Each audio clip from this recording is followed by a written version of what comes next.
어느 날 유다 지파의 몇 사람이 길갈에 있는 여호수아에게 왔습니다. 그들 중 한 사람은 그니스 사람 여분네의 아들 갈렙이었는데 갈렙이 여호수아에게 말했습니다. 당신도 여호와께서 가데스 바네아에서 말씀하신 것을 기억하실 것입니다. 여호와께서는 예언자 모세에게 당신과 나에 대해 말씀하셨습니다. 내가 40세가 되었을 때 여호와의 종인 모세는 우리가 들어갈 땅을 살펴보고 오라고 나를 정탐꾼으로 보냈습니다. 나는 그 땅을 살펴보고 돌아와서 그 땅에 대한 자세한 것을 모세에게 말했습니다. 나와 함께 그 땅에 들어갔었던 다른 사람들은 돌아온 뒤 백성들에게 겁을 주는 말만 했지만 나는 나의 하나님 여호와를 온전히 믿었습니다. 그래서 그날 모세는 나에게 당신이 들어갔던 땅은 당신의 땅이 될 것이요 당신의 자녀가 그 땅을 영원토록 가지게 될 것이요 당신이 나의 하나님 여호와를 온전히 믿었기 때문에 그 땅을 당신에게 주겠소라고 약속했습니다. 주께서 약속해 주셨던 것과 같이 여호와께서는 이 말씀을 모세에게 하신 후부터 지금까지 나를 45년 동안을 더 살게 해주셨습니다. 그동안 우리 모두는 광야에서 떠돌아다녔고 이제 나는 85세가 되었습니다. 나는 모세가 나를 보냈던 때처럼 튼튼합니다. 나는 지금도 얼마든지 그때처럼 싸울 수 있습니다. 그러니 여호와께서 오래전에 약속하셨던 그 산지를 나에게 주십시오. 아낙 사람들이 그곳에 살고 있다는 이야기를 그때 당신도 들어 알고 있을 것입니다. 그곳의 성들은 매우 크고 견고하지만 여호와께서 나를 도와주시기만 한다면 나는 여호와께서 말씀하신 것처럼 그들을 쫓아낼 수 있습니다. 여호수아는 여분네의 아들 갈렙을 위해 복을 빌고 갈렙에게 헤브론 성을 주었습니다. 이 헤브론 성은 지금까지도 그니스 사람 여분네의 아들 갈렙의 집안 몫으로 남아 있습니다. 그 성이 갈렙 집안 사람들 차지가 될 수 있었던 것은 이스라엘의 하나님 여호와를 온전히 믿었기 때문입니다. 옛날에는 헤브론을 기럇 아르바라고도 불렀습니다. 이 이름은 아낙 사람들 중에서도 가장 큰 사람인 아르바라는 사람의 이름을 따서 붙인 것입니다. 이 일이 있은 후 그 땅에는 평화가 있었습니다. 할렐루야. 우리 하나님께 감사의 박수를 드리겠습니다. 주님의 은혜와 축복 여러분과 함께 하시기를 바랍니다. 귀한 주일인데 함께 예배하고 또 말씀을 듣고 기도할 때에 주의 은총이 함께 하시기를 바랍니다. 주보 안에 있는 간지 잠깐 설명을 드리겠습니다. 하나는 하나님 안에서 나는 누구인가라는 작은 간지입니다. 정체성 학교가 시작이 되는데 저희가 방학 때마다 가정사역이나 또는 이제 상담 회복사역 쪽 관련돼서 강의를 함께 나누려고 하는데 저희 안에 모든 분들이 그런 전문적으로 공부하신 분들이 다 들어와서 목회를 할 수는 없어서 방학 때 특별히 정혜성 목사님 미국에서 목회하시는 분이신데 그런 쪽에 이제 좀 훈련이 되고 준비가 되신 분이어서 방학 때마다 들어와서 함께 그 부분을 좀 감당해 주시기로 같이 얘기를 나누었습니다. 그래서 12월 10일부터 31일까지 이거는 수요일날 하는 겁니다. 수요일날 오전에 10시부터 12시까지 우선은 한남동에서 진행이 됩니다. 그래서 한남동에 아마 신청을 하시게 되면 그리 오셔야 되는데 우선 저희가 송파에서는 큐티 학교를 하고 있으니까 거기에 3년의 분이 계속 참여하시고요. 뒤에 나와 있는 제목처럼 하나님 안에서 나는 누구인가라는 제목을 가지고 한 4주 정도 진행을 되는데 신청해 주시면은 저희가 연락도 드리고 함께 참여할 수 있도록 하겠습니다. 회비는 5,000원이고요. 적으셔서 나가실 때에 안내데스크에 제출해 주시길 바랍니다. 또 하나는 사랑의 연탄 나눔이라고 하는 간지가 하나 들어 있습니다. 우리나라에 아직도 연탄을 떼는 가정이 한 25만 가정 정도가 된다고 합니다. 그런데 그 중에서 이제 생활보호 대상자가 15만 가정이고 원래 저희가 교회 처음 시작했을 때에 간간히 연탄 나눔을 했었는데 저희가 멈춘 이유는 연탄이 좀 많이 들어와서 저희가 그 부분을 돕지 않아도 많은 분들이 돕고 있어서 이제 조금 손을 놓게 되었는데 금년에 보니까 이상하게 필요한 연탄 분량에 비해서 도네이션 들어온 게 굉장히 작은가 봐요. 우리 청년부에 조사를 했는데 실제 필요한 양의 50% 정도밖에 현재는 도네이션이 안 들어와 있어서 연탄이 필요한 분들이 많이 계시는데 도움이 많이 필요한 상황입니다. 사실 정보를 처음 들은 것은 이제 뉴스를 통해서 듣게 됐고요. 저희가 그동안 했던 곳 중에 구룡마을이라고, 저기 어디죠? 저기 도곡동 뒤쪽인가요?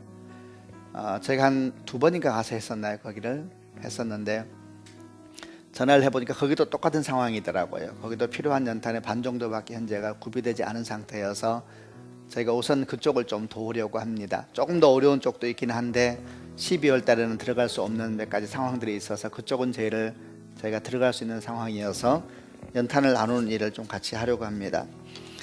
광고 내용을 보게 되면 우선 날짜는 20일 날 10시부터 오후 3시까지 토요일입니다. 크리스마스 바로 전주인데 토요일 날 10시부터 3시까지 하게 되고 이제 신청을 하시게 되면 그리 직접 모여서 저희가 각 집에 연탄을 넣어주는 일을 하게 되는 겁니다.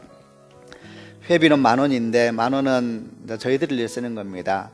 정신값하고 또 연탄을 할 때 비닐옷도 입어야 되고 장갑도 쓰고 해야 돼서 장비가 좀 필요하여서 갖추는 데 준비가 재정에 사용되게 될 것이고요. 오른쪽에 보게 되면 연탄 후원에 대한 안내가 있습니다. 그래서 그날 와서 봉사하는 분도 괜찮고 봉사는 못 하시더라도 내가 연탄이나 좀 돕고 싶다 그런 분들은 체크해 주시면 되는데, 연탄이 저희가 연탄 회사에 직접 받아서 하는데 한 장에 500원씩으로 그렇게 조정이 돼서요. 10장, 20장, 또 30장 기타 조금 더 많이 하실 분들은 해주시면은 감사하겠습니다. 오른쪽에 성함하고 혹시 가족들 같이 하게 되면 적어주시고 연락처 하나만 적어주시면 되고요. 이 부분은 나가실 때 안내데스크에 내주시는데 혹시 가능하시면 돈을 가져오셨으면 회비하고 또 연탄 후원하시는 분들도 같이 재정을 내주시면 조금 더 일이 편할 것 같습니다. 근데 오늘 아직 안 가져왔더라도 함께 하길 원하는 분들은 적어주시고 다음 주에 가져오셔서 현장 가게 되면은 바로 저에게 일을 들어가야 되기 때문에 이렇게 회비를 받고 하는 부분이 어려워서요. 미리 그 일을 준비하려고 합니다. 많이 참여해 주시고 또 중고등학생들은 봉사 시간을 확인받을 수 있다 그러니까요. 아이들도 함께 참여해서 좀 많이 추워지는 겨울인데 마음을 나누고 사랑을 나눌 수 있는 좋은 기회가 되시기를 바랍니다. 네, 고맙습니다. 우리 가슴에 한번 손을 얹고 믿음을 고백하고 함께 말씀을 나누도록 하겠습니다. 제가 먼저 고백하겠습니다. 하나님은 나를 사랑하십니다. 나는 그 사랑 안에 있습니다. 하나님은 오늘 나에게 말씀하실 것입니다. 그 말씀에 능력이 있습니다. 그 말씀에 생명이 있습니다. 나의 마음을 하나님께 열겠습니다. 나의 생각을 예수님께 집중하겠습니다. 들은 만큼 변합니다. 들은 만큼 행복해집니다. 가나안 정복에 대한 얘기를 함께 쭉 나누고 있는데 이제 드디어 가나안 정복이 거의 마무리되어지는 시점까지 가게 되었습니다. 10장, 11장 또 12장 말씀을 쭉 지나면서 남부연합군과의 싸움도 승리하게 되었고 또 북부연합군과의 싸움도 승리하게 되면서 이제 가나안 전체적으로 전쟁이 마무리되는 시점에 들어가게 되었을 때에 여호수아 13장에 이르러서 하나님께서 뭐라고 말씀하시냐면은 각 지파에게 이제 땅을 분배하라 라고 말씀을 합니다.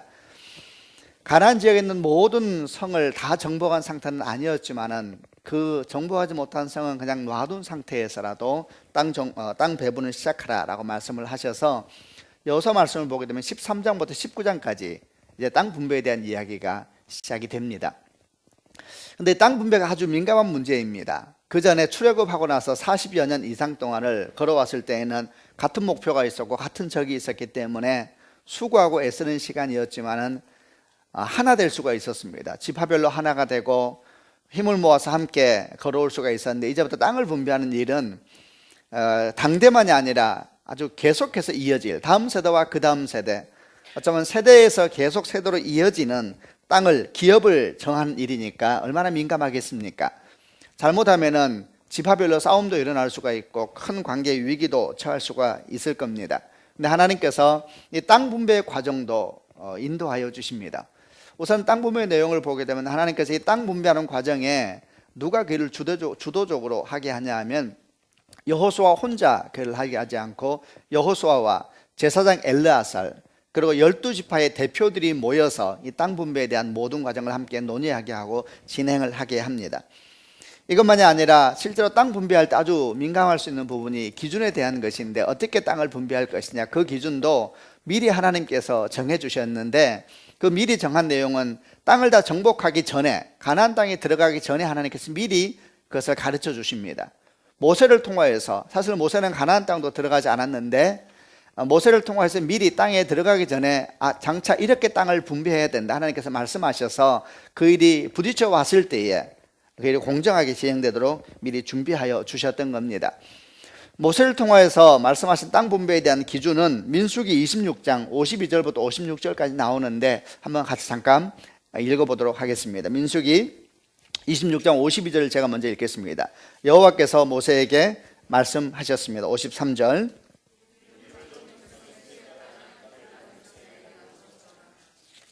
백성의 수가 많은 지파가 더 많은 땅을 얻을 것이고 수가 적은 지파는 그보다 더 작은 땅을 얻을 것이다. 각 지파가 얻는 땅의 크기는 그 백성의 수에 따라 정하여라. 55절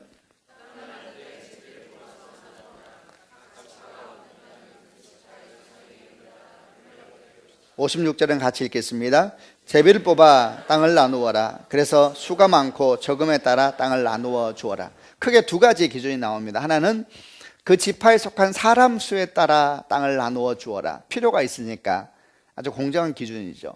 또 하나 중요한 기준은 제비뽑기를 하여라 그럽니다. 제비뽑기라는 것이 이 땅 분배되는 과정 가운데 등장을 하게 되는데 하나님께서 이제 그 과정 가운데 개입하게 되는 것이죠. 각 사람의 필요뿐만 아니라 주님께서 주권적으로 개입하시는 여지도 함께 만들어 놓은 상태에서 기준이 제시가 되어지고 거기에 하나 더 뭐가 붙냐 하면은 각 지파가 얻는 땅은 지파의 조상의 이름을 따라 물려받게 될 것이다. 그래서 12지파의 이름이 있지 않습니까? 그 지파에 따라서 땅이 분배되게 될 것이고 그 지파에 속해 있는 사람 수에 따라서 땅 크기가 결정되게 될 것이고 근데 그것만 다가 아니라 그 가운데 제비뽑기를 통하여서 하나님께서 주권적으로 개입하시기까지 하는 일들을 통하여서 땅이 분배되게 될 것이다. 이렇게 설명을 했습니다. 그래서 땅 분배가 시작이 됩니다. 그리고 아까 말씀드린 것처럼 13장부터 19장까지 땅 분배가 시작이 되는데 특별히 가나안 요단강을 넘어와서 땅이 분배되는 과정을 쭉 적어 놓는 걸 보게 되면 가장 먼저 분배된 지파가 어디냐면 유다 지파입니다. 유다 지파는 12지파 중에 리더 지파였고 또 가장 인구도 많았고 병력도 많았기 때문에 땅을 분배할 때 아무래도 가장 넓은 땅을, 굉장히 넓은 땅을 분배받게 되었습니다. 지역을 조금 설명을 해보게 되면 가나안 지역에 좀 이렇게 길쭉하게 되어 있는데 예루살렘을 중심으로 하여 보면은 예루살렘 바로 밑에 베들레헴이 있습니다. 그 베들레헴 아래쪽에 있는 땅을 다 유다 지파가 분배를 받게 되었습니다. 오른쪽으로는 사해부터 또 왼쪽으로는 지중해 이르기까지 그리고 위로는 베들레헴 지역까지 포함돼서 아래쪽 모두가 다 유다 지파가 되어서 그 지파가 그 땅을 차지하고 관리하게 한 겁니다. 그러나 땅이 넓다는 것이 무조건 좋은 것만은 의미는 아니었습니다. 땅이 넓다는 것은 동시에 그만큼 적으로부터 보호해야 될 공간이 많다는 의미도 했었고 또 아직 가나안 지역에 있는 모든 성들이 다 점령된 상태가 아니었기 때문에 그 땅에 있는 점령되지 못한 성들은 그 지파가 점령해야 되는 앞으로 남은 과제도 같이 껴안게 되는 그런 땅 분배였습니다. 오늘 제가 묵상하려고 하는 본문은 이런 땅 분배 과정에 있었던 한 가지 사건에 대한 것인데 그 사건은 유다 지파의 땅이 배분되고 난 뒤에 있었던 이야기입니다. 유다 지파가 이제 땅 배분이 끝나고 난 다음에 다시 지파 전체가 받은 땅을 다시 집안별로 나누어야 되는 상황이 됐을 때에 그때 몇 명의 사람들이 여호수아를 찾아옵니다. 유다 지파에 속해 있는 몇 명의 사람들이 여호수아를 찾아와서 땅에 대한 이야기를 하는데 그 몇 명의 사람 중에 우리에게 아주 익숙한 한 사람이 나타나는데 그 사람이 갈렙이라는 사람이 나타납니다. 갈렙이 누구인지 여러분 기억을 하십니까? 갈렙이 아주 특별히 광야에서 모세의 뒤를 이어서 믿음의 두 용사를 말할 때 여호수아와 함께 이야기되어지는 또 한 사람이 갈렙입니다. 갈렙이 처음 등장하게 되는 성경의 배경은 오늘 내용하고 연관되어 있습니다만 지금 말하고 있는 이 땅 분배에 있었던 사건 이전에 45년 전에 있었던 이야기입니다. 그 당시가 45년 전에 어떤 일이 있었냐면 이스라엘 백성이 모세의 인도를 따라서 애굽을 나오고 난 다음에 2년 정도 지났을 때에 그들은 광야를 지나고 나서 가나안 땅 바로 아래까지 이르게 되었습니다. 원래 그들은 40년 동안 광야에 방황한다는 것이 약속이 아니었습니다. 가나안 땅 바로 밑에까지 왔을 때 2년 정도 지나게 되는데 그 중에 2년 정도에 1년 정도는 시내산에 머물렀으니까 실제로 광야에서 걸은 시간은 1년 정도밖에 안 된 것이지요. 그랬을 때 가나안 바로 밑에 있는 지역에 이르게 되었는데 그 지역 이름이 가데스 바네아라는 지역입니다. 근데 그 지역에 이르렀을 때 어떤 일이 있었냐면 모세가 12명의 정탐꾼을 뽑아서 그 정탐꾼을 가나안 지역을 다 돌아보게 파송한 일이 있었습니다. 기억을 하실 겁니다. 이 12명은 각 지파의 대표들이었습니다. 그야말로 각 지파의 다음 세대를 이끌어갈 사람들, 그 12명의 대표를 뽑아서 40일 동안 가나안 정탐을 시키고 돌아오게 했습니다. 근데 돌아와서 그들의 보고가 이스라엘 전체를 뒤흔들지 않았습니까? 그 중에 10명의 보고는 절망스러운 보고였습니다. 그들은 망하게 되었더라고. 그 땅은 거인들이 살고 있었고 그 성은 너무나 강하여서 그들이 보기에도 우리는 메뚜기 같았고 우리가 보기에도 우리는 메뚜기 같았다. 이렇게 보고했던 10명의 보고가 있고, 나머지 2명의 보고는 전혀 다른 보고를 합니다. 그 2명이 여호수아와 갈렙이지요. 그들은 믿음에 가득 찬 보고를 했습니다. 하나님께서 함께 하시면 그 땅은 우리 땅이 될 것이고 그들은 우리 밥이 될 것이다. 이렇게 보고를 하면서 극단적인 두 개의 보고가 12명의 정탐꾼 가운데서 나누어졌었습니다. 숫자적으로는 일방적으로 10명의 정탐꾼이 많았지요. 이스라엘 모든 백성은 2명의 믿음 보고가 아니라 10명의 불신의 보고를 그대로 받아들이고 절망하고 낙심하면서 불평하기 시작하고 모세를 찾아와서 차라리 우리가 애굽에서 죽었으면 좋을 뻔하였다고 외치는 일들이 생기기 시작했었습니다. 이 일은 이스라엘 전체 역사에 지대한 영향을 미치게 되었는데, 이 일로 말미암아 이스라엘이 40년 동안 광야에서 방황을 해야 되는 이유가 됐었습니다. 하나님께서 그들이 40일 동안 정탐을 하였는데 하루를 1년으로 계산해서 40년 동안 광야에서 걷게 하시고, 동시에 두 번째 또 어떤 중요한 일이 생겼냐면은 20세 이상으로는 아무도 약속의 땅에 들어가지 못하게 될 것이다. 그리고 그 40년 동안 광야를 거니는 사이에 20세 이상은 다 죽습니다. 다만 2명만 살아남아서 약속의 땅에 들어가게 되었죠. 이 2명이 여호수아와 갈렙입니다. 그래서 성경 가운데서 광야 시대에 뚜렷하게 드러난 믿음의 두 용사를 말할 때는 여호수아와 갈렙인데, 이 갈렙이 45년이 지나고 난 다음에 드디어 가나안 땅에 들어와서 그 당시 45년 전에 있었던 20세 이상의 사람 중에는 둘만 살아남은 것이고 나머지는 다 20세 이하의 사람들이니까 모든 백성들이 여호수아와 갈렙보다 나이가 다 작은 상황이었죠. 근데 이 갈렙이 찾아와서 여호수아에게 땅에 대한 이야기를 하기 시작한 것입니다. 그러면서 갈렙이 뭐라고 말하냐면 45년 전에 있었던 약속을 말하기 시작합니다. 가데스 바네아에서 하나님께서 내게 준 약속을 주장하면서 그 약속을 이제 이루어 달라라고 여호수아에게 이야기를 하는 내용이 오늘 제가 보려고 하는 말씀의 본문입니다. 이런 설명을 좀 들은 상태에서 오늘 본문을 조금 더 읽어보려고 하는데 6절부터 12절까지 말씀만 한 번 더 읽어보려고 합니다. 이제 갈렙이 와서 여호수아에게 어떤 말을 하는가에 대한 내용입니다. 제가 먼저 6절을 읽겠습니다. 어느 날 유다 지파의 몇 사람이 길갈에 있는 여호수아에게 왔습니다. 그들 중 한 사람은 그니스의 사람 여분네의 아들 갈렙이었는데, 갈렙이 여호수아에게 말했습니다. 당신도 여호와께서 가데스 바네아에서 말씀하신 것을 기억하실 것입니다. 여호와께서는 예언자 모세에게 당신과 나에 대해 말씀하셨습니다.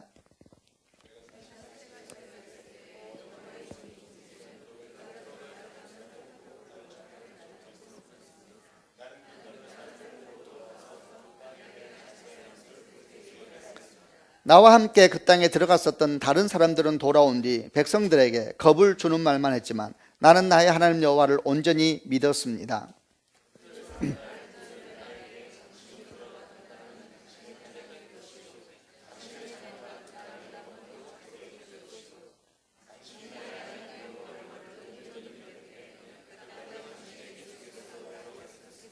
주께서 약속해 주셨던 것과 같이 여호와께서는 이 말씀을 모세에게 하신 후부터 지금까지 나를 45년 동안을 더 살게 해 주셨습니다. 그동안 우리 모두는 광야에서 떠돌아다녔고 이제 나는 85세가 되었습니다.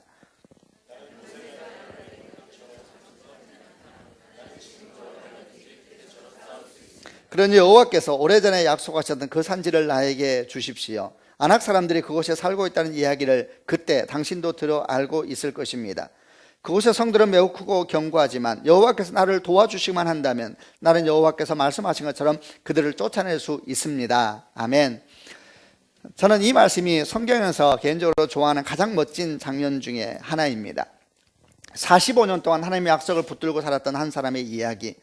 그리고 그 약속의 시간이 왔을 때에 자신을 준비하여서 그 약속을 받을 준비가 되어 있었던 한 사람, 당당하게 나아가 그 약속을 이루어 달라고 외치고 있는 한 사람에 대한 이야기, 그 사람이 갈렙입니다.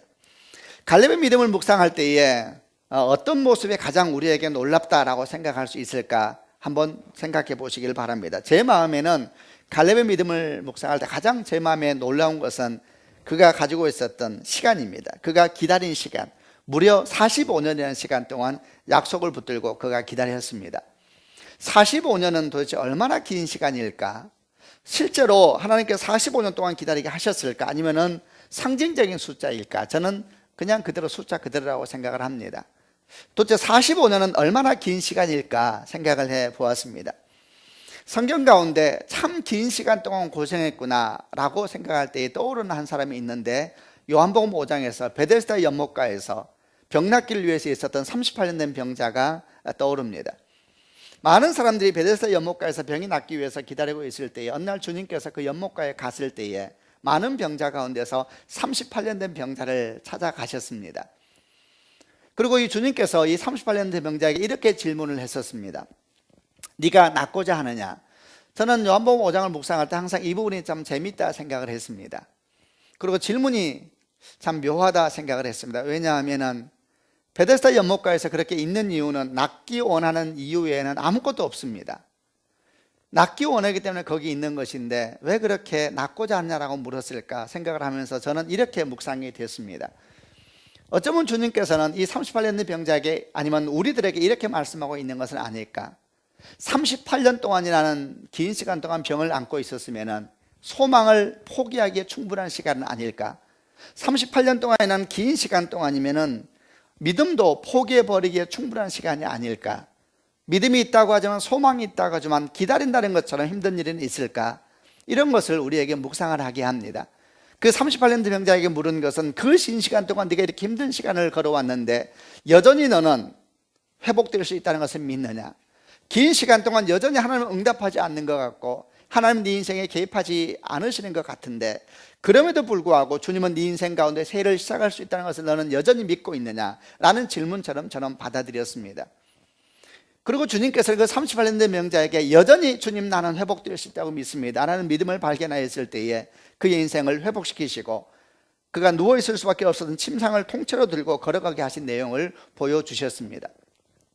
갈렙은 45년이었습니다 45년이라는 시간은 어떤 시간인가? 꿈과 희망과 믿음을 포기하기에 충분한 시간이 아닐까 생각이 들었습니다. 게다가 그 45년 동안 하나님께서 특별한 말씀도 없으셨고 특별한 기적도 보여주지 아니하시면서 그냥 그와 함께 걸어가 주기만 하셨다면, 그의 사건에 특별한 일도 일어나지 않았다면 그 시간은 너무너무 지치고 힘든 시간이었을 것입니다. 40세 나이에 하나님의 약속을 받았지만 85세까지 시간이 지나가면서 그의 열정도 어쩌면 식어버리지는 않았는지, 그의 힘도 사라지지는 않았는지, 그의 삶은 어쩌면 매일매일 주어진 삶을 그저 살아가고 있는 노인의 삶으로 변해버리지는 않았을지, 이런저런 생각하기에 충분한 시간이고, 나이가 45년이 지나고 난 뒤에 85세가 된 갈렙의 나이이기 때문에 저는 그것이 가장 많이 생각을 하게 되고 충격적이라 생각이 듭니다. 그러나 결론적으로 말한다면 45년 동안 그는 기다렸지만 그의 믿음은 전혀 변하지 않았습니다. 아니, 변하지 않은 것이 아니라 오히려 더 견고해졌고 더 분명해졌습니다. 오늘날 사람들이 말한 것처럼 나이는 숫자에 불과하다는 이야기는 정말 갈렙에게 맞는 이야기입니다. 그는 45년의 시간을 더 견고한 믿음을 가지고 더 분명한 삶을 보여주면서 걸어오고 있었던 한 사람이었던 겁니다. 갈렙이 이 놀라운 믿음을 설명하기 위해서 과연 이 믿음을 우리가 어떻게 이해할 수 있을까? 그리고 우리는 이 믿음을 통해서 무슨 교훈을 받아야 될까 생각을 나누어 보려고 합니다. 첫 번째, 갈렙이 놀라운 믿음은 어디서 온 것일까? 그것은 하나님의 약속을 자기 것으로 만들 줄 아는 믿음이었다라는 것입니다. 갈렙이 45년 동안 붙들었던 약속이 나옵니다. 그 약속이 9절 말씀인데 9절 말씀만 한 번 더 같이 읽어보겠습니다. 9절입니다. 시작. 그래서 그날 모세는 나에게 당신이 들어갔던 땅은 당신의 땅이 될 것이요 당신의 자녀가 그 땅을 영원토록 가지게 될 것이요 라고 약속했습니다. 이게 85세가 됐을 때 갈렙이 기억하고 있는, 모세가 했던 약속을 주장하고 있는 겁니다. 실제로 모세가 갈렙에게 이 약속을 했었는데 이 약속을 보다 자세히 설명하고 있는 모세가 실제로 말하는 내용이 나와 있는 부분을 좀 읽어보려고 하는데 그 말씀이 신명기 1장 35절부터 36절을 보면은 모세가 이스라엘 백성들에게 그 모든 일이 지나고 난 다음에 요단 동쪽에 서서 모압 평지에 서서 이스라엘 백성들에게 마지막 설교하는 내용 가운데 다시 한번 이 본문이 나오는 부분이 있습니다. 그게 신명기 말씀인데 1장 35절부터 36절까지 말씀을 다시 한번 읽어보면서 주목해 보시길 바랍니다. 제가 먼저 35절 읽겠습니다. 하나님께서 하신 말씀입니다. 내가 너희 조상에게 좋은 땅을 주기로 약속했지만 너희 못된 백성은 그 땅을 보지 못할 것이다. 36절 오직 여분네 아들 갈렙만이 그 땅을 볼 것이다. 갈렙이 나를 온전하게 따랐으므로 갈렙과 그의 자손에게 갈렙이 밟았던 땅을 줄 것이다. 하나님께서 이 말을 모세에게 하신 것이고 모세가 그걸 다시 갈렙에게 전한 것입니다. 그런데 여러분 신명기 35장 1장 35, 36절을 보게 되면 주목할 만한 내용이 나옵니다. 하나님께서 이렇게 말씀하셨습니다. 내가 너희 조상에게 좋은 땅을 주기로 약속했지만 못된 너희 조상은 그 땅을 보지 못할 것이다.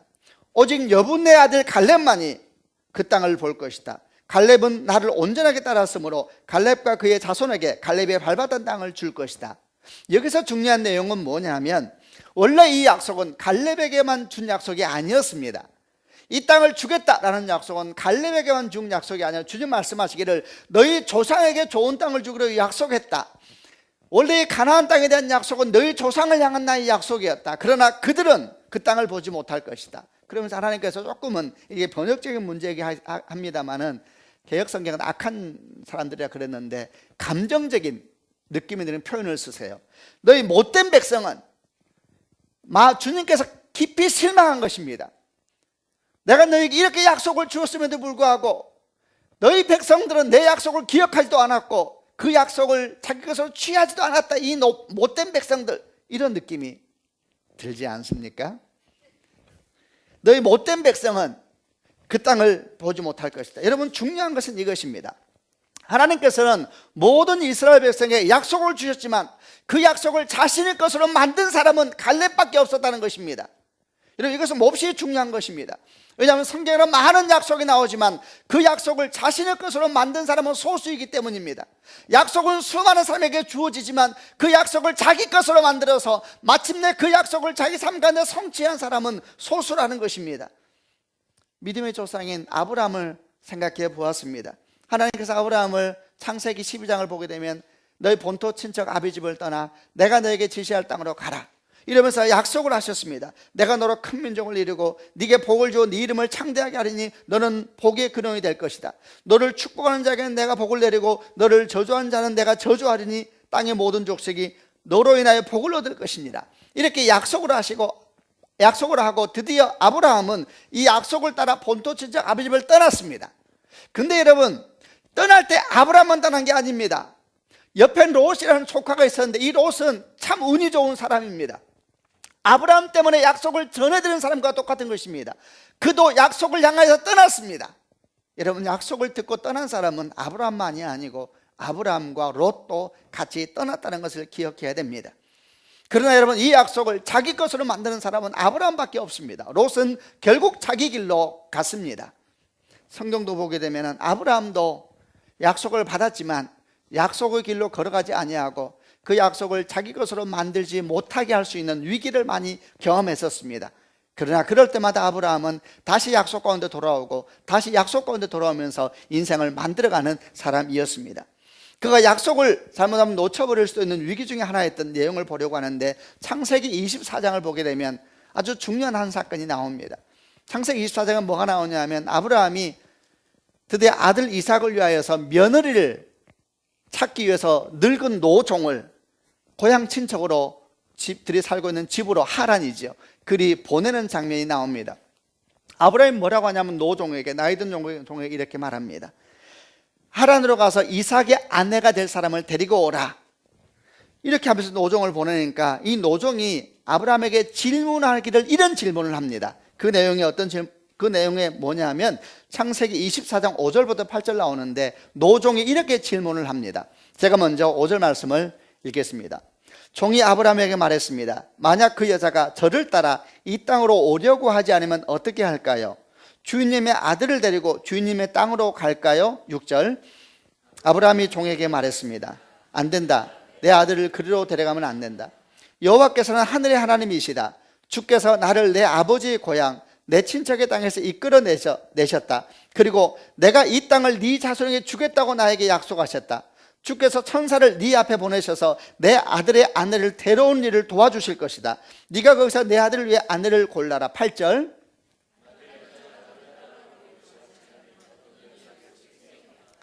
하지만 내 아들을 그리로 데려가서는 안 된다. 아주 중요한 부분입니다. 아들을 위하여 며느리를 고를 때 노종이 장례인 질문합니다. 주인님, 근데 그 여인이 나를 따라 오지 않으면 어떻게 하겠습니까? 이 노종을 믿고 하란을 떠난다는 것은 인생을 다 던지는 것인데 주인님을 본 것도 아니고 주인님의 아들을 본 것도 아니고 나만 보고 따라와야 되는데 혹시 그 여자가 당신을 못 믿겠으니까 아들을 데려와 보라 이렇게 말하면 어떻게 합니까? 이런 질문입니다. 그러면 주인님, 제가 아들을 데리고 그 땅으로 가도 되겠습니까? 그러자 아브라함이 아주 중요한 이야기를 합니다. 안 된다 그럽니다. 하나님께서 말씀하시기를 그 땅을 떠나서 이 땅에서 내 아들이 살게 될 것이라 말씀하셨고 이 땅에서 내 아들이 하나님께서 이루시는 말씀하신 민족을 이룰 것이라 말씀하셨기 때문에 내 아이를 데리고 그 땅을 다시 돌아가서는 안 된다. 만약에 그 여자가 그래서 따라오지 못하겠다 하면 그냥 와라. 그 일에 대해서 너에게는 아무런 책임도 없다. 하나님께서 그 일을 이끄실 것이다. 이렇게 말씀하시고 있는 것입니다. 여러분, 아브라함은 하나님의 약속을 들은 사람일 뿐만 아니라 그 약속을 붙잡고 살았습니다. 그 약속을 삶의 중심으로 삼았습니다. 그리고 가장 중요한 순간, 결정적인 순간에 그 약속을 기준으로 하여서 삶을 선택하고 걸어갔던 사람이었습니다. 여러분, 그러나 롯은 달랐습니다. 그도 어떻게 하다 약속의 대열에 끼어들긴 했지만 그 길을 떠나긴 했지만 그러나 그의 마음이 함께 떠난 것은 아니었습니다. 그는 아브라함과 함께 약속을 따라 떠났지만 결정적인 순간에 하나님을 떠납니다. 여러분, 그것이 창세기 13장에 나와 있습니다. 창세기 13장 내용은 뭐냐 하면 하나님께서 복을 주셨습니다. 그들에게 아브라함의 복을 주셔서 함께 있는 롯도 복을 받았습니다. 약속의 대열에 함께 있어서 복을 함께 받았습니다. 그래서 복을 함께 받으니까 문제가 되기 시작했습니다. 서로 짐승들이 많아지니까 종들이 서로 풀을 먹이겠다고 서로 물을 먹이겠다고 싸우기 시작했습니다.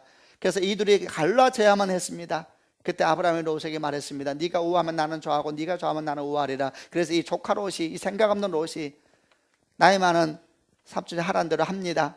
삼촌이 먼저 하세요 이렇게 말도 안 하고 그저 지가 땅 고르겠다고.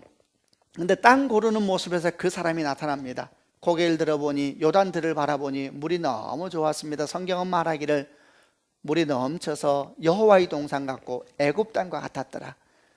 롯은 망설이지 않고 자기 눈에 좋은 것을 따라서 요단들을 택하였습니다. 성경은 이렇게 기록하고 있습니다. 그가 요단들을 택하여 갔더라. 그리고 계속해서 더 가까이 더 깊이 들어갑니다. 성경은 뭐라고 말합니까? 아직 소돔과 고모라가 멸망되기 전이었는데 그가 소돔까지 들어갔더라. 이렇게 기록이 되어 있습니다. 많은 생각을 하게 하는 본문입니다. 여러분, 롯은 어떤 사람입니까? 약속을 따라 출발했지만 정작 그는 출발하지 않은 사람입니다. 그는 아브라함과 함께 본토 친척 아비집을 떠났지만 사실 그는 떠나지 않은 사람입니다.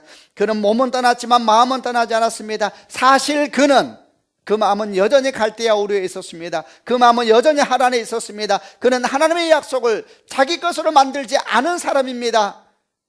그는 가나안 땅에 왔지만 가나안 땅에서 다시 갈대아 우르의 문화를 향하여서 소돔과 고모라를 향하여서 인생의 방향길을 걸어갔던 사람이기 때문입니다. 성경에 수많은 약속이 있지만 그 약속을 자기 것으로 만든 사람은 소수이다 라는 것을 기억하는 것이 복된 것입니다. 갈렙은 어떤 사람입니까? 그는 약속을 들었을 뿐만 아니라 그 약속을 자기 것으로 만든 사람이었습니다. 하나님께서 이 갈렙에 대해서 증언하셨습니다. 내 종 갈렙은 다른 마음을 가졌다. 민수기 24장 23절 24절에 나옵니다. 그러나 내 종 갈렙은 다른 마음을 가졌다. 갈렙은 나를 온전히 따르고 있다. 따라서 나는 그가 이미 본 땅으로 그를 데리고 가겠다. 그리고 그의 자녀들은 그 땅을 차지하게 될 것이다. 내 종 갈렙은 마음이 다르더라. 그는 온전하여서 내가 말한 대로 하더라. 나는 그가 본 땅, 그가 꿈꾼 땅을 그가 갖게 할 것이다. 그만 갖는 것이 아니라 그의 자녀도 그 꿈꾼 땅을 가지게 될 것이다. 그의 자녀도 그 땅에서 살게 될 것이다. 약속한 대로 그의 자녀도 하늘의 별처럼 바다의 모래처럼 그렇게 부흥하게 될 것이다 이야기하고 있는 것입니다. 여러분 축복합니다. 갈렙의 이 놀라운 믿음을 보면서 우리가 첫째 알아야 될 것은 그는 약속을 받은 사람일 뿐만 아니라 그 약속을 자기 것으로 만든 믿음인 사람이었다 기억하시는 축복이 있길 바랍니다. 롯과 같은 인생이 되어서는 안 됩니다. 갈렙과 같은 인생이 되어야 합니다. 약속을 받을 뿐만 아니라 그 약속을 놓지 말고 삶의 지표로 삼고 결정적인 순간에 그 약속을 붙들고 기도를 하고 결정적인 순간에 그 약속을 내 것으로 달라고 기도할 수 있는 믿음의 사람이 되는 축복이 있기를 바랍니다. 성경에는 얼마나 많은 믿음의 사람이 나오는지 모르지만은 그러나 택함 받은 사람은 작다라는 말씀도 기억하셔야 되는 것입니다. 우리가 그 작은 무리 가운데 있을 때 하나님께서 마침내 우리를 통하여서 위대한 일을 이루시게 될 것입니다. 두 번째 갈렙의 믿음에서 배우게 되는 것은 그는 하나님의 약속을 품고 살았을 뿐만 아니라 매일매일 자신을 훈련하는 믿음을 가진 사람이었다라는 것입니다. 이렇게 표현해도 될 것입니다. 그는 약속을 품고 오늘을 최선을 다해서 살아가는 사람이었다. 10절부터 12절 말씀을 같이 보려고 합니다. 제가 먼저 10절 말씀을 읽어보겠습니다. 갈렙이 한 이야기입니다. 주께서 약속해 주셨던 것과 같이 여호와께서는 이 말씀을 모세에게 하신 후부터 지금까지 나를 45년 동안을 더 살게 해 주셨습니다. 그동안 우리 모두는 광야에서 떠돌아다녔고 이제 나는 85세가 되었습니다. 11절 나는 모세가 나를 보냈던 것처럼 튼튼합니다. 나는 지금도 얼마든지 그때처럼 싸울 수 있습니다. 12절도 읽겠습니다. 그러니 여호와께서 오래전에 약속하셨던 그 산지를 나에게 주십시오. 아낙 사람들이 그곳에 살고 있다는 이야기를 그때 당신도 들어 알고 있을 것입니다. 그곳의 성들은 매우 크고 견고하지만 여호와께서 나를 도와주시기만 한다면 나는 여호와께서 말씀하신 것처럼 그들을 쫓아낼 수 있습니다. 제가 읽어달라고 그러고 같이 읽는 거에 대해서 화내지 마세요. 녹음이 돼야 되기 때문에 여러분 소리가 너무 작아서 나중에 영상을 보면 소리가 안 나오거든요. 크게 읽어주세요. 저도 읽을게요. 저는 이 부분이 너무 좋습니다. 갈렙이 이렇게 말합니다. 모세가 나를 보냈던 때처럼 나는 지금도 튼튼합니다. 나는 지금도 얼마든지 그때처럼 싸울 수 있습니다. 여러분 45년 전 그때를 이야기하면서 그때처럼 나는 건강합니다. 그때처럼 나는 지금도 싸울 수 있습니다. 그때처럼 나는 지금도 용사입니다 라고 갈렙이 이야기하고 있는 것입니다. 여러분 과장일까요? 자신감의 표현일까요? 어떻게 85세의 노인이 40세의 용사와 같을 수가 있겠습니까? 그러나 여러분 저는 이것을 조금도 과장이라고 생각하지 않습니다. 45년 전 그는 40세였습니다. 여러분 그는 유다 지파의 대표로서 12 정탐꾼 중에 한 명이 되어서 가나안 땅을 밟았다 그랬습니다. 정탐꾼은 아무나 보내는 것이 아닙니다. 군대를 가면 수색대라는 것이 있습니다. 여러분 건강한 군인들 중에 또 뽑아가지고 훈련을 열심히 하여서 따로 팀을 만든 것입니다. 여러분 정탐꾼은 12지파 중에 그야말로 용맹한 사람들, 지혜로운 사람을 따로 모아놓은 그룹이라 생각해도 됩니다. 가장 훈련된 용사, 큰 위기에 빠져도 자기를 지킬 수 있을 뿐만 아니라 팀을 지키고 다른 사람을 보호해 줄 수 있는 서로에게 서로가 힘이 되고 의지가 되는 그런 사람들이 모아져서 12명의 정탐꾼을 이루게 된 것입니다. 여러분 그 가운데서 가장 인구가 많았고 가장 군인이 많았던 지파가 유대 지파였습니다. 그 유다 지파의 대표가 갈렙이었습니다. 갈렙의 육신의 전성기는 45년 전입니다. 모든 사람이 우리 지파의 최고 용사라고 말할 만한 그런 사람으로 힘있게 나타나고 있었을 때 혜성처럼 등장했던 용사 45년 전에 40세의 갈렙이었습니다. 그런데 그 갈렙이 85세가 되어서 똑같은 말을 하고 있다는 것입니다. 나는 그때와 같이 지금도 튼튼합니다. 지금도 나는 모세가 보낸 그 땅을 그때처럼 싸울 수가 있습니다. 저는 이 말 들으면서 이 말을 그대로 받아들이면서 또 충격을 받습니다. 이게 무슨 말일까? 그는 45년 동안 자기를 준비하고 훈련하면서 시간을 보냈다는 것입니다. 여러분 이것은 우리가 충격을 받아야 하는 것입니다. 왜냐하면 그 45년의 시간이 결코 갈렙이 주목받은 시간이 아니었기 때문입니다. 여러분 45년은 철저하게 갈렙이 잊혀져가는 시간이었습니다. 그는 45년 전에 혜성처럼 믿음의 용사로 등장하였고 하나님께서 여호수아와 갈렙만을 살려줄 것이라 말씀하셨고 그리고 그 이후로 45년이 지났는데 그 45년 동안 여호수아는 2명 중에 1명은 여호수아는 모세의 뒤를 이어서 리더가 되었고 기적이 한가운데 있었습니다. 하나님께서 모세에게 주신 보다 더 큰 기적을 여호수아를 통해서 주셨습니다. 하늘의 해가 멈췄습니다. 달이 멈췄습니다. 강이 갈라졌습니다. 역사들이 막 일어났습니다. 그런 역사의 한가운데 서 있었습니다, 여호수아는. 그러나 또 한 명의 위대한 믿음의 용사 갈렙은 아무도 기억하지 않고 있습니다. 여러분, 이 사건이 일어나기 전까지 성경은 지난 45년 가운데 갈렙 얘기를 한 번도 안 합니다. 그는 45년 동안 잊혀지고 있었고, 자기의 또 다른 믿음의 동력자, 같은 믿음을 보여줬던 또 한 사람은 혜성처럼, 하늘의 빛처럼 빛나고 있는 아주 대조적인 시간을 45년 동안 보내왔다라는 것입니다. 여러분, 만약에 우리들이 이렇게 잊혀진 45년의 시간을, 약속은 있지만 현실은 너무나 변한 것이 없고, 아무리 기도해도 내게는 아무 역사도 안 일어나고 있는 것 같고, 사람들이 말하는 것처럼 저 사람은 기도하는 족족 응답도 잘 받더만 나는 아무리 기도해도 응답되지 않는 것 같은 그 긴 시간을 똑같이 걸어가고 있을 때 어떤 마음이 들겠습니까? 한 사람은 계속 믿음의 사람으로 드러나고 있고, 한 사람은 주목받지도 못하고 있을 때에 사람들은 이 둘을 보면서 이야기를 안 했을까요? 사람들은 말하기를 좋아하지요. 저는 많은 얘기를 했을 것이라고 생각합니다. 여러분, 지금도 어머님들이 자녀를 위해서 기도할 때 여호수아 같은 자녀가 되게 해달라고 기도하는 사람은 있지만 갈렙 같은 자녀가 되게 해달라고 기도하는 사람은 없습니다. 여러분, 그 당시에 이스라엘 사람들은 이 두 명의 위대한 믿음의 용사들에 대해서 말을 했을까 안 했을까? 했겠죠. 저는 상상해 보았습니다. 어떤 이야기를 했을까? 어쩌면 그들은 집에서 자녀를 가르치면서 말했겠죠. 믿음의 본받을 사람이 누구인가? 여호수아를 본받아야 한다. 자식이 물었을지 모른다. 그런데 갈렙은요? 그런 부모들은 조용히 생각했을지 모르죠. 글쎄, 난 잘 모르겠다. 그러나 하나님은 정확하시니 하나님은 저렇게 안 쓰시는 것도 분명히 이유가 있을 거야. 우리가 모르는 무슨 문제가 있을지 몰라. 문제가 많은 저의 묵상인지 몰라도 이런 얘기를 하진 않았을까? 얼마나 많은 이야기들이. 여러분, 기다림이라는 것은 고통인 것입니다.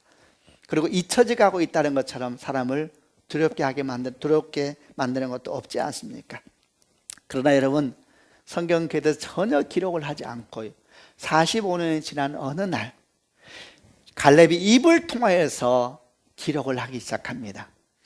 그 45년이 지나고 난 다음에 갈렙은 소름이 돋는 것 같은 이야기를 하기 시작합니다. 나는 모세가 나를 보냈던 것처럼 그때처럼 튼튼합니다. 지금도 얼마든지 그때처럼 싸울 수 있습니다. 오래전 내게 약속했던 그 산지를 내게 주소서. 아낙 사람들이 그곳에 살고 있다는 얘기는 그때 당신도 들어 알고 있습니다. 지금도 그들은 거기에 살고 있고 우리는 아직도 그 성을 정복하지 못하였습니다. 여러분, 아낙 자손은 네피림의 후손이라고 이름 붙여졌습니다. 거인의 후손들, 강한 성을 가지고 있었고, 여러분, 그 성을 아직도 빼앗지 못하고 있었습니다. 그 이야기를 하고 있는 모습, 여러분, 이 갈렙의 모습 속에서 무엇이 느껴집니까? 그는 45년 동안 자기를 철저하게 관리하고 있었던 것입니다. 몸을 관리하고, 싸움의 기술을 관리하고, 꿈을 관리하고. 여러분 아시죠? 꿈도 관리하지 않으면 도망가 버린다는 것을. 저는 온갖 상상을 다 해봤습니다. 45년을 기다리면서 그는 무슨 운동을 했을까? 아침마다 일어나서 푸시업을 하진 않았을까? 창을 들고 휘둘지 않았을까? 꿈을 잃어버리지 않기 위해서 그 꿈을 붙잡고 얼마나 기도했을까? 마침내 하나님의 시간이 왔을 때 그는 말합니다. 그때처럼 나는 지금도 튼튼합니다. 그때처럼 나는 지금도 싸울 수 있습니다. 아직 정복하지 못한 저 산지를 내게 주십시오. 하나님이 나와 함께 하시면 저 산은 우리 산이 될 겁니다. 45년 전에 40세였던 갈렙이 했던 이야기를 그대로 85세가 합니다. 얼마나 멋집니까? 그는 누구입니까? 그는 꿈을 가지고 미래만 사는 사람이 아니라 꿈을 품고 오늘을 최선을 다해서 사는 사람, 기다림의 시간을 불평과 불만으로 보내는 것이 아니라 인생의 황금기를 준비하고 있었던 사람, 시간을 관리하고 돈을 관리하고 관계를 관리하고 믿음을 관리하고 약속을 관리하면서 걸어갔던 사람, 그의 기도는 주님만이 아실 것입니다. 그의 간절함도 주님만이 아실 것입니다. 그리고 마침내 주의 시간이 왔을 때에 수천 년이 지난 우리들은 이 갈렙의 얘기 가운데 소름을 끼칠 만큼 놀라고 있고, 우리는 과연 어디에 서 있으며 나는 무엇을 하고 있는가 생각을 하게 되는 겁니다. 말씀을 마무리하겠습니다. 사랑하는 성도 여러분, 말씀을 들을 뿐만 아니라 그 말씀을 여러분 것으로 만들 수 있는 믿음의 사람이 되시기를 바랍니다. 들은 사람은 수없이 많지만 자기 것으로 만든 사람은 소수입니다. 우리는 약속을 품고 미래를 향해서 나아가야 되지만 현실에 최선을 다하는 믿음의 사람이 되어야 합니다. 내일만 이야기하고 내일만 이야기하면서 오늘 내 삶을 관리하지 않고 내 시간, 내게 주는 재정, 내 믿음을 관리하지 않는 사람은 속고 있는 것입니다. 마침내 주의 시간이 왔을 때 그 모든 약속이 여러분 약속이 되는 축복이 있기를 바랍니다.